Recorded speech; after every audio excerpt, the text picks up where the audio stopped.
So where would you and Swig? Swig was your older homie, but you would sometimes post up with Swig here at the park, right? Yeah. Let's walk over to where you guys might hang out. Come on, we would always hang out over here. And this Van Ness pool building wasn't here. It was just the pool. Yeah, it was just a pool. It wasn't a building because right over here, this wall wasn't here. So we would sit right here and we could see right into the pool. We could see right into the pool. We would sit right here where those workout things are right there.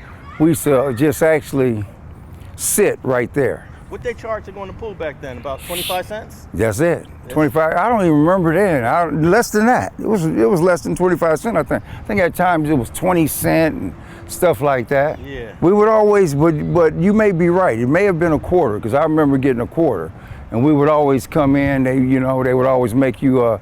They tell you to take showers before you go. Things like that. And then our favorite spot, man, we used to sit over there. They had bleachers right over there by Jack in the Box. And we would sit there and, we go to Jack in the Box.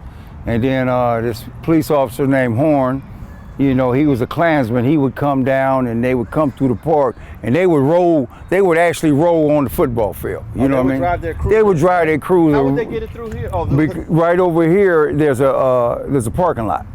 But that's, like I said, that wasn't there. So they could come roll right up in here and they used to just, mess up the field and things like that, Where we standing now, you would see the pool. None of this was here. Yeah. Right here was, all the brick was all chain link fence. And it was bleachers, so you could see. And then on the other side, it was nothing but bleachers. But the way they got it now, it's a trip. I don't even know. I don't know if they remodeled it or they did something different. Never had tennis court. Okay. No, we didn't have no tennis courts. We had one basketball court, but this was right here all the time. This baseball diamond. I was on the White Sox, and I talked about in my book about my cousin Marty when my uncle bought him a mini bike, and this is before we got into the gang activity. I did, but this dude hit him in the head, and took his mini bike with a bat and put a plate in his head. And the reality is that when the gang culture started, I recognized this guy, but those guys was always somebody we had to keep an eye on. Some of us feared these guys, but I grew a hatred towards this guy that hit my cousin in the head. And I was looking for revenge. I talk about it in the book, and I was really looking for revenge. Okay. So that was a path for getting in that gang to retaliate.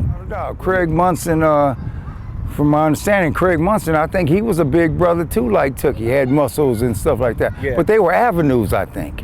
Yeah, I heard about them, they was avenues. When we came to this park, keep in mind, when we were kids, like the kids that's playing all in there now, the kids, I don't see a lot of them, but the kids that would play around, we would see gangs called the Gladiators, the Businessmen, the Dale Vikings, and a few more of those gangs. And we was kids, we used to watch them, with chains hitting each other, then go grabbing guns and start shooting. We was little.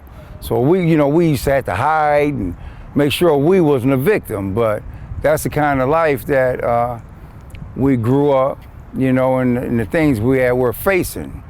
But the way this park is now, it's like really calm, it's beautiful. You don't see all that.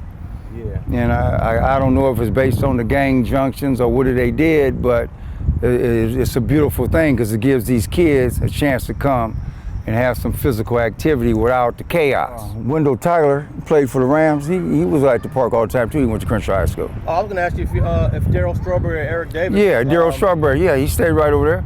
Yeah, Daryl. Yeah, Daryl and Ron, his brother. I think that's his brother, Ron Strawberry. Daryl Strawberry stayed right off of here on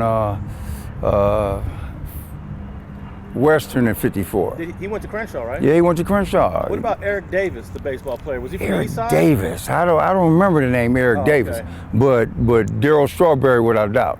He was like a hood. He's a hood legend right now, for without a doubt. But the brother, a lot of people looked up to that brother because he was one of the best I would say, baseball players ever, till he started running into trouble, you know? Now, he started off, his career started off incredibly, but I think the cocaine and the drugs, you know. That's what did it, yeah. He's the first baseball player to hit 25 or more home runs in his first 5 years since rookie year, first 5 seasons. 25 or more. First 25 or more? Yeah, first player to ever do that. I knew he was good. I know some of the girls that he used to mess around and get high with, you know, and they used to come to me, and that's when I was in the drug game. But I knew they was messing with Daryl, and I wouldn't give them nothing. I'm like, nah, ain't got nothing. Yeah. You know what I mean? Because I knew what they was doing. They was destroying that brother's career, but it really wasn't their fault because I guess their life was destroyed too, based on the drugs, you know? Yeah.